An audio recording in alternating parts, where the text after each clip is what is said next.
नाज़रीन सिंध समाचार में अवां खे भलीकार आऊं आहियां ताहिरा वज़ीर। सब खां पहिरीं ख़बर अवां खे ॾियूं फैज़गंज मां माइटनि खां विछड़ी वियल औरत ऐं संदसि भाउ खे पुलिस हथु करे वरितो। पुलिस मूजिबि मेराण हाईवे तां औरत ऐं संदसि भाउ खे हथु करे थाणे ते आंदो आहे, जॾहिं त हथायल औरत ऐं संदसि भाउ जे वारसनि जो अञा ताईं को बि पतो नाहे पियो। फैज़गंज मां टाइम न्यूज़ जे रिपोर्टर रियाज़ सोलंकी असां सां लाइन ते मौजूदु आहे। जी रियाज़ सोलंकी, कहिड़ा तफ़सील आहिनि? जी तारा, फैज़गंज पुलिस के मेरान नेशनल हाईवे पक्काचंद बाईपास तां एक औरत 28-24 साल जेका पंहिंजो नालो नादिया ॿुधाए थी, उन सां गॾु 10 साल जो नीगर आहे गुलाम हैदर, जेको औरत मुंहिंजो भाउ आहे। बलोचकी ज़बान में ॿोली ॻाल्हाए पई ऐं मेरान नेशनल हाईवे भरिसां बीठल हुई तो जेके शहरी माण्हू हुया उन्हनि औरत खे ॾिसी औरत जी हरकतूं मशकूक हरकतूं हुयूं उहे ॾिसी पुलिस खे इतला कयो। फैज़गंज पुलिस उते पहुती औरत ऐं जेको नंढड़ो ॿारु आहे हुन सां गॾु हुनखे वठी थाणे ते आंदो आहे। हिन वक़्तु थाणे ते आहिनि। इन हवाले सां फैज़गंज पुलिस जो चवणु आहे त औरत मशकूक हालत में माण्हुनि सां इतला कयो त भई चलाए असां औरत खे हथु कयो आहे। हीअ बलोची ॿोली में औरत ज़बान जेका ॻाल्हाए थी। पखू शहर जेको आहे हुनजो नालो खणे थी, आसपास जे इलाइक़े जो नालो खणे थी। इन पुलिस मूजिबि त असां मुख़्तलिफ़ थाणनि ते औरत जे हवाले सां इतला बि कया आहिनि, पर किथां बि हुनजो वारिस जेके आहिनि ज़ाहिर न थिया आहिनि। हिन वक़्तु जेका औरत ऐं ॿार जेके आहिनि उहे हिन वक़्तु फैज़गंज थाणे ते मौजूदु आहिनि, जंहिंजे वारिस को बि ज़ाहिर न थियो आहे। जी तारा, महिरबानी अवां जी रियाज़ सोलंकी तफ़सील ॾियण लाइ।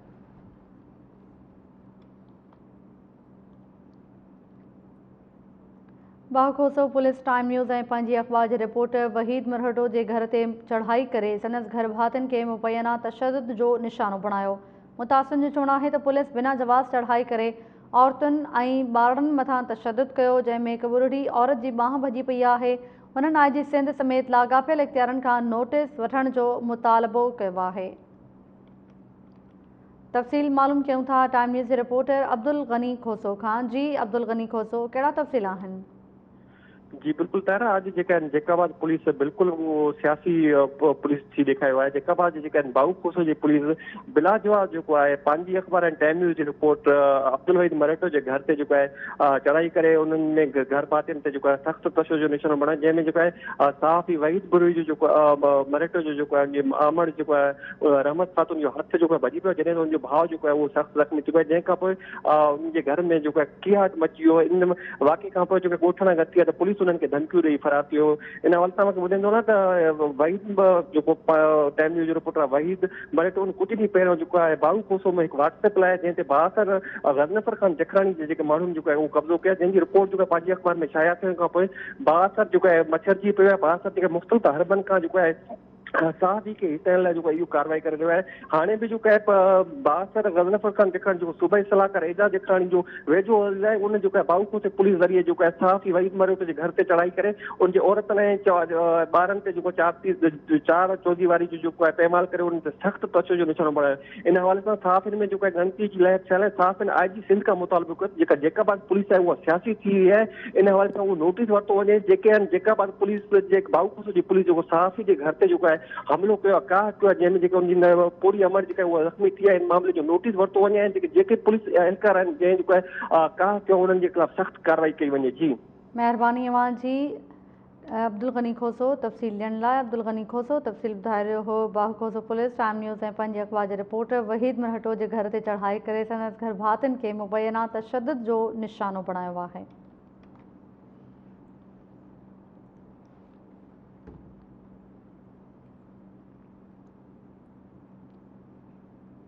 मटियारी पुलिस मुख़्तलिफ़ ज़िलनि में कार्रवाइयूं करे मुग़वी वासुमल जे केस में 13 खां वधीक शकी जवाबदारनि खे गिरफ़्तार करे वरितो। पुलिस मूजिबि हिकु ॾींहुं अॻु वापारी वासुमल खे अग़वा करण वारे मामले जी जांच हलंदड़ आहे, जॾहिं त 13 खां वधीक शकी जवाबदारनि खे गिरफ़्तार करे खान पुछा ॻाछा बि कई पई वञे।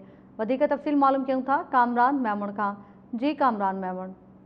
जी तायरा, बिल्कुल मटियारी ज़िले जे भिक्षा थाणे जी हद मां भिक्षा शहर मां हेलीपैड वटां वापारी वासूमल अगवा थियो, जंहिं बैदि मटियारी पुलिस तहरीक में अची वई आहे। मटियारी पुलिस मुख़्तलिफ़ हंधनि ते छापा हणी 13 खां मथे माण्हू गिरफ़्तार करे वरिता आहिनि। ऐं तव्हांखे ॿुधाईंदो हिन ॾस में SSP मटियारी आसिफ अहमद भुगियो DIG हैदराबाद शर्जील अहमद खरले हिदायतुनि खां पोइ गरजाणी कोठाई जंहिंमें मुख़्तलिफ़ जेके आहिनि टीमूं जोड़ी वयूं आहिनि, 4 खां मथे जेके टीमूं जोड़ी वयूं आहिनि, जंहिंमें चाइनी तहलकनि जा सब डिवीज़न जा जेके DSP आहिनि ऐं DSP CIA खे उन्हनि जो निगरान मुक़ररु कयो आहे, जिन मटियारी विदिशा डडो आदम शहदादपुर न्यू सईदाबाद हाला ऐं ॿियनि मुख़्तलिफ़ हंधनि ते जेके कार्रवायूं कयूं आहिनि ऐं कार्रवाई करे 13 खां जेके माण्हू मथे शकी आहिनि उन्हनि खे गिरफ़्तार करे मुख़्तलिफ़ हंधनि ते रखियो आहे ऐं उन्हनि खां पुछा ॻाछा जो जेको मामिलो आहे जांच आहे वधीक जांच कई बि वञे ऐं वासूमल खे बाज़ियाब करण लाइ पुलिस जो चवण आहे त असां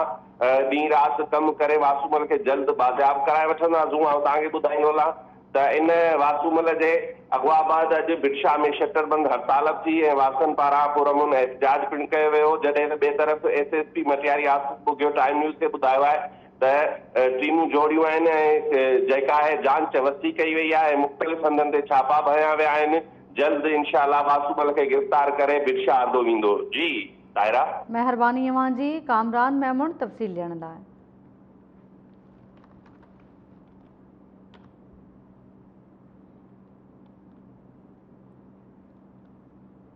नारा जेल में पुरस्कार नमूने फौत थियल नौजवान जे वारसनि क़त्ल जो शक ज़ाहिर कयो आहे। संदन इल्ज़ाम आहे त पुलिस नौजवान ते तशद्दुद करे खेसि क़त्ल कयो आहे। मामले जी जांच कराए इंसाफ़ फ़राहम कयो वञे। वधीक तफ़सील ॿुधाए रहियो आहे शेख भिरकियो मां मोहम्मद रफ़ीक तहीन।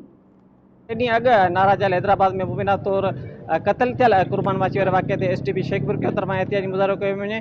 अचो धन्यवाद अॻवान सां ॻाल्हि ॿोल कयूं त हिननि जो छा चवणु आहे। कुर्बान माची जेको असांजो हिते राहत हुयो, नौजवान जेके जनमत खान सिटी पुलिस गिरफ़्तार करे 3-4 जो केस हणी पंहिंजी खानापुरी पंहिंजी प्रोग्रेस करण लाइ जेको हुनखे 2 ॾींहं अरेस्ट करे ऐं नारा जेल मोकिले छॾियो। जॾहिं त माइटनि खे ख़बर बि न आहे त असांजो छोकिरो किथे आहे। उन खां पोइ उनजो लाश जहिड़ी तरीक़े सां मिले थो, उहो लाश ते तशद्दुद थियल आहे ऐं तशद्दुद थियल लाश जेको अस्पताल में फिटो करे वञनि था ऐं उन असां इहो ई हिते असां मुतालबो करियूं था त जंहिं तरीक़े सां उनखे तशद्दुद करे नारा जेल में मारियो वियो आहे या सिटी टन मोहम्मद खान जे एहलकारनि उनखे मारियो आहे, हीउ क़त्ल आहे। असां चऊं था चीफ जस्टिस पाकिस्तान खे त हिन क़त्ल जी आला अदालती तहक़ीक़ात कराई वञे। कुर्बान माची जो क़त्ल थियो वञे, हिन सां इंसाफ़ कयो वञे।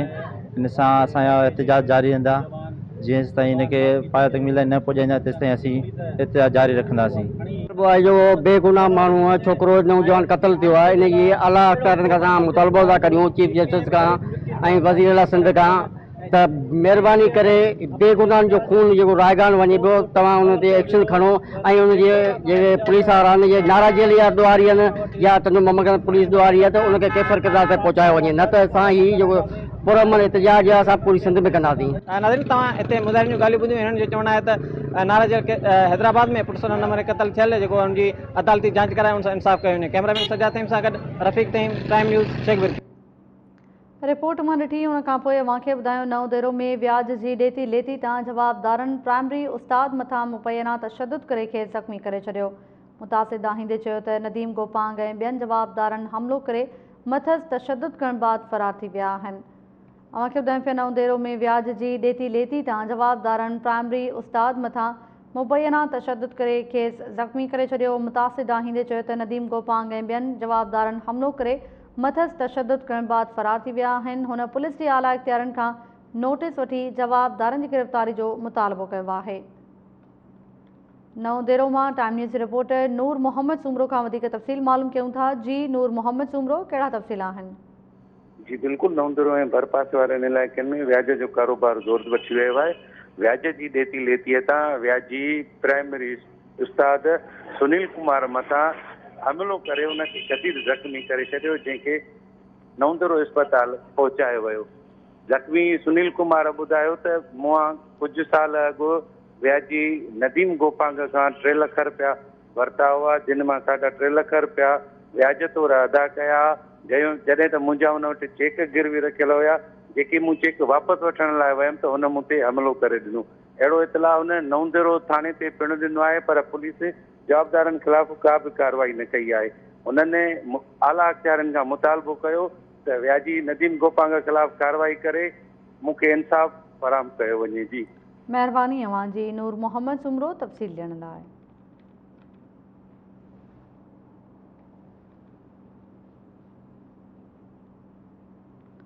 वारिस ॾिनो माची शहर इंतज़ामी बेध्यानी सबबि गंदगी जे वर चढ़ी वियो। शहरनि जो चवणु हो त घिटियुनि में गटरनि जो पाणी बीहण करे औरतुनि तोड़े ॿारनि खे ॾुखियायूं पेश अची रहियूं आहिनि। तव्हांखे ॿुधायूं पिया वारिस ॾिनो माची शहर इंतज़ामी बेध्यानी सबबि गंदगी जे वर चढ़ी वियो आहे। शहरनि जो चवणु आहे त घिटियुनि में गटरनि जो पाणी बीहण करे औरतुनि तोड़े ॿारनि खे ॾुखियायूं पेश अची रहियूं आहिनि।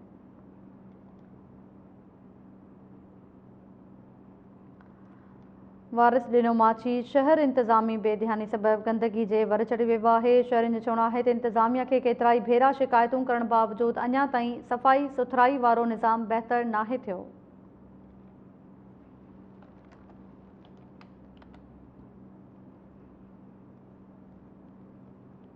जोही भरसान ऐं गाज में पाणी अचण ते काछे वासियुनि जे चेहरनि ते मुरकूं मोटी आयूं आहिनि। सदन चवणु आहे त नए गाज में 1 साल बाद पाणी जो वहिकिरो आयो आहे।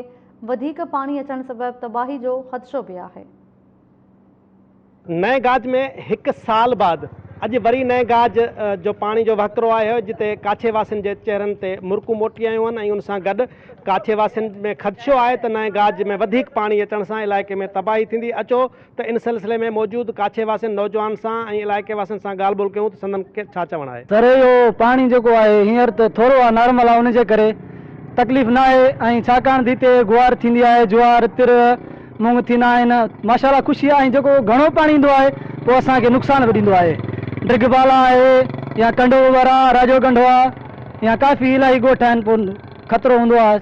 पर बहरहाल हे जेको पाणी आयो आहे इहो तमामु ज़बरदस्त आहे, तमामु से वॾी ख़ुशी आहे। जीअं असांजे लाइ ईद आहे। न सभु जेके दोस्त विंजदा आहिनि सभु ईंदा आहिनि, काफ़ी घरनि में वेठा हूंदा आहिनि, जेके जेके ॼाण वारा आहिनि विंजदा आहिनि। असां बि आया आहियूं विंजण। जी हा बाक़ जीअं ईद जी ख़ुशी हूंदी आहे असांखे एतिरी ख़ुशी आहे। हो तरस पिरी रात इथां वसन पोए मींहं मतां झुड़ थी गे पुसदा वेसी।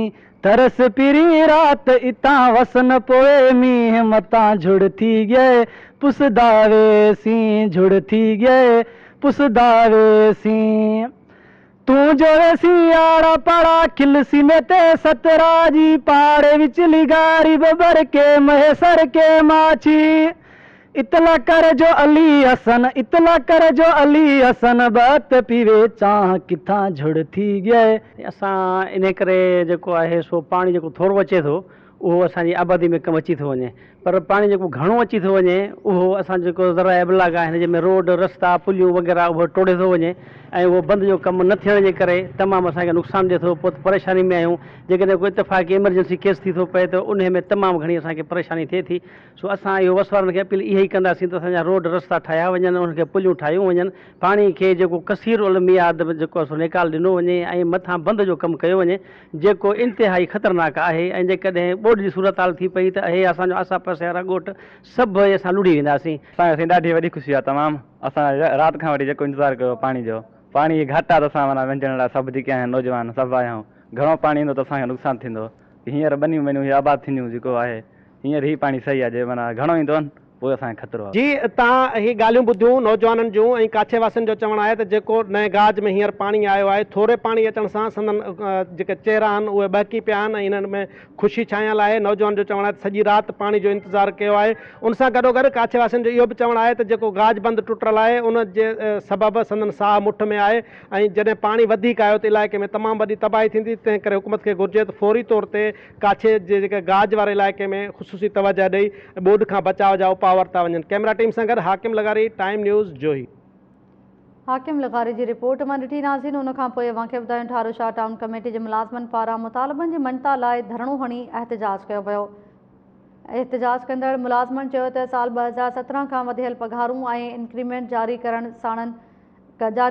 साणनि नाइंसाफ़ी आहे। अव्हांखे ॿुधायूं पिया नाज़रीन ठारो शाह टाउन कमेटी जे मुलाज़िमनि पारां मुतालबनि जी मञता लाइ धरणो हणी एहतिजाज कयो वियो। वधीक तफ़सील मालूम कयूं था गुलाम शबीर उजण खां। जी गुलाम शबीर उजण।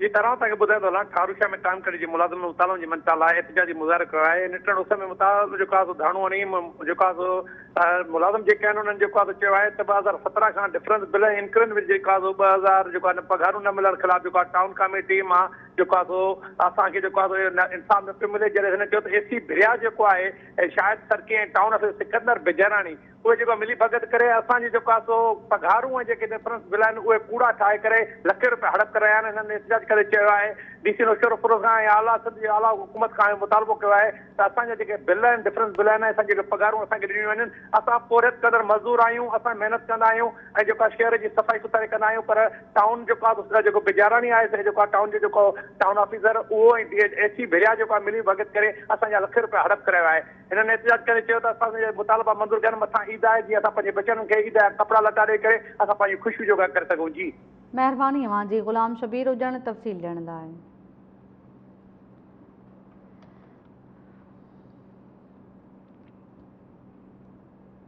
घोटकी में घर ते हमलो कंदड़ जवाबदारनि जी गिरफ़्तारी लाइ खोसा बिरादरी तरफ़ां एहतिजाज कयो वियो।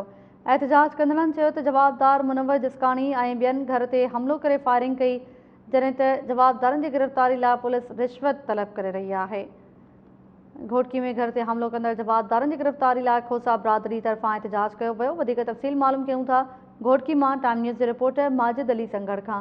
जी माजिद संगड़, कहिड़ा तफ़सील आहिनि? जी ताहिरा, घोटकी में खोसा बिरादरी जे माण्हुनि जो घर ते हमलो करे फायरिंग कंदड़ जवाबदारनि जी गिरफ़्तारी लाइ घोटकी जे A सेक्शन थाणे वारो एहतिजाज कयो वियो।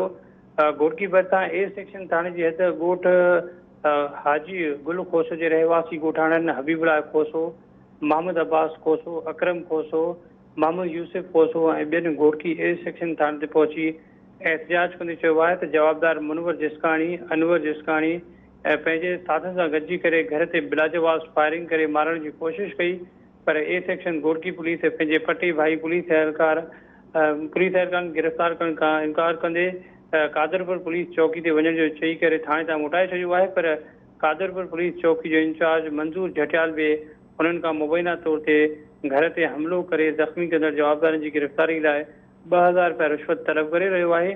ग़रीब मिसकिन आहियूं, पुलिस खे रिश्वत ॾियण जेतिरा पैसा ई न आहिनि।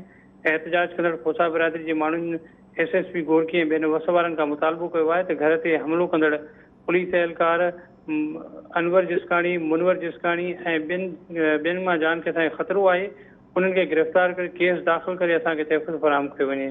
जी ताहिरा। महिरबानी अवां जी माजिद संगड़ तफ़सील ॾियण लाइ।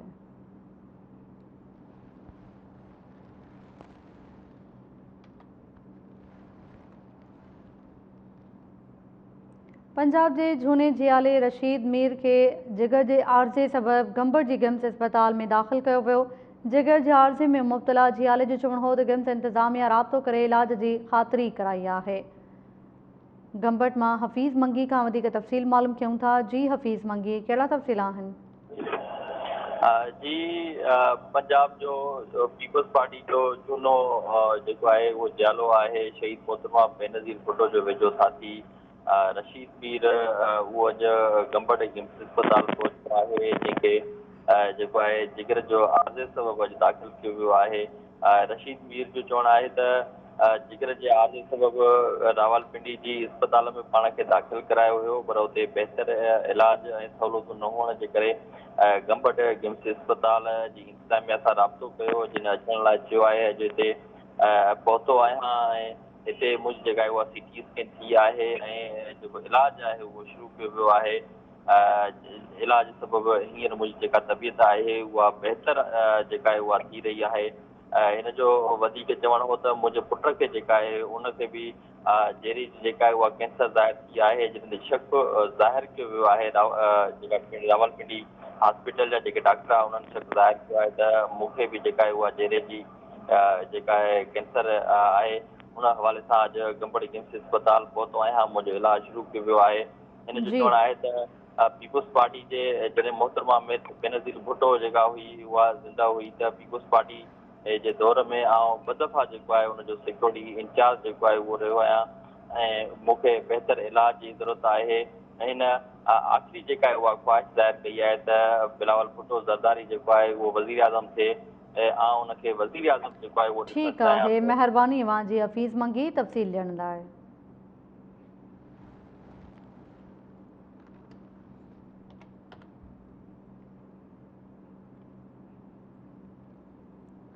मांझंद में पानी की खोट खिलाफ़ आबादगारनि एहतिजाज किया। संदन चवण हो तो पानी न हुअण करे फसल सुकी रहा आहिनि। 100 एकड़ ज़मीन गैर आबाद थी वई है।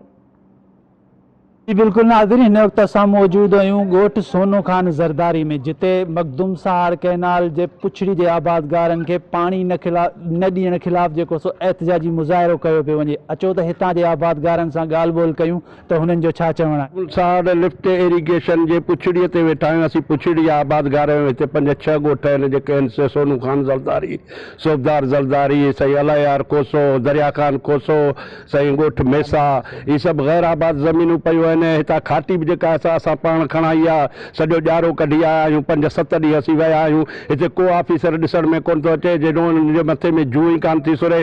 कल्ह बि जेको आहे सो असीं विया आहियूं मखदूम सहार जे जेको आहे सो उते चैम्बर ठाहियो अथऊं, उते जेको आहे सो कटा हया अथऊं, उते जेको आहे सो मिशनरी वाही अथऊं पंहिंजे ख़र्च ते।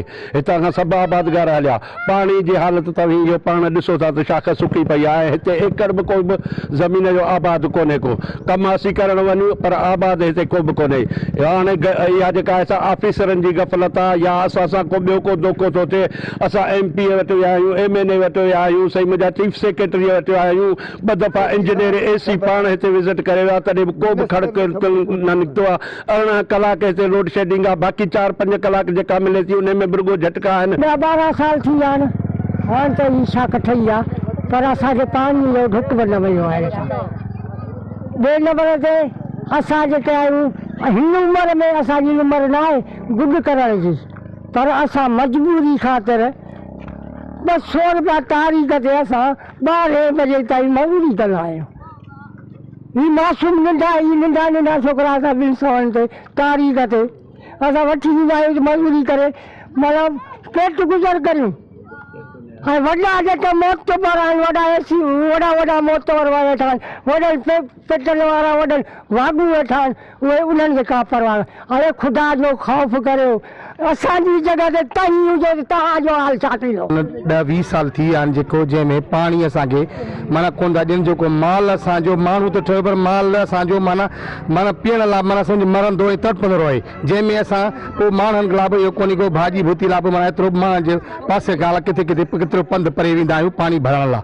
असांखे अर्ज़ु आहे ऑफिसरनि खे, MPनि खे, वज़ीरनि खे, वज़ीर आला खे, सभिनि खे, गवर्नमेंट जे जेके मुलाज़िम आहिनि उन ऑफिसरनि खे, सभिनि खे, इरीगेशन वारनि खे, असांखे ख़ुदा रा भला कुझु सोनो खान ज़रदारी केरु कोन थो ॾिसे। सोनो ज़रदारी खे त बाबा सोनो खान ज़रदारी किथे आहे कोन्हे को, माना के असांजे वॾेरनि खे, MPनि खे, सरदारनि खे कंहिंखे ख़बर। असीं सरदारनि खे अपील कयूं था, असां भेण पाणी में उन में मरूं पिया, कुझु भेण असांजो बि एहसास कयो। को कोन थो ॾिसे, छो असां ॾोह कयो भला असीं पाण खे बम हणी मारे हेॾियूं।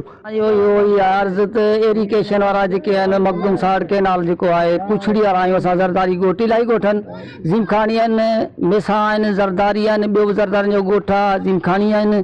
सो असां वटि पाणी कोन्हे को, इहो ॾुकार आहे त असां सफ़ा माना पाणी गजब खाइनि। नाज़रीन, मोहम्मद याकूब जी रिपोर्ट वहाँ ॾिठी। सिंध समाचार में फ़िलहाल एतिरो ई। अवां ॾिसंदा रहो टाइम न्यूज़।